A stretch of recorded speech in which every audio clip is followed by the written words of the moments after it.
अस्सलामुअलैकुम dear viewers, आपके favourite informative channel metal life से मैं हूं प्रोफेसर शब्बीर अहमद। हमारा आज का टॉपिक है, क्या ख्वाब में दी गई तलाक वाक़ई हो जाती है, या अगर कोई शख्स नींद में बुड़बुड़ाते हुए अपनी बीवी को तलाक दे दे तो क्या आया ये तलाक वाक़ई हो जाएगी या नहीं। ये एक सवाल है जो हमसे पूछा गया है कि रात में गहरी नींद सो रहा था, ख्वाब में याद नहीं कि किस बात पर बीवी के साथ झगड़ा हो रहा था।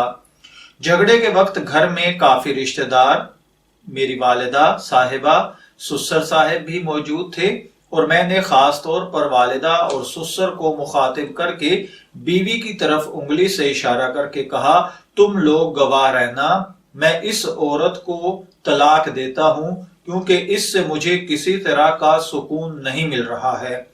और इस तरह मैंने 3 बार ये अल्फाज दोहराए, तो क्या मेरे इस तरह कहने से तलाक हो जाएगी।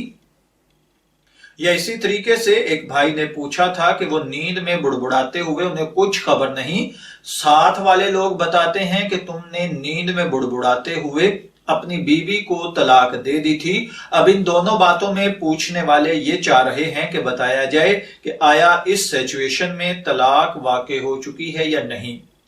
तो देखिए मेरे भाइयों, मुतमिन रहिए, ख्वाब की हालत में या नींद की हालत में जिसमें आपको किसी चीज का भी शऊर ना हो, आप बुड़बुड़ाते हुए जबकि आपको कुछ भी इल्म नहीं है, इस तरह से दी गई तलाक वाक़ई नहीं होती है। मैं दुआ गो हूं कि अल्लाह ताला हमें तलाक जैसे मामलात से महफूज रखे। इजाजत चाहेंगे, फिर मिलेंगे किसी नए टॉपिक के साथ। तब तक के लिए अल्लाह हाफिज।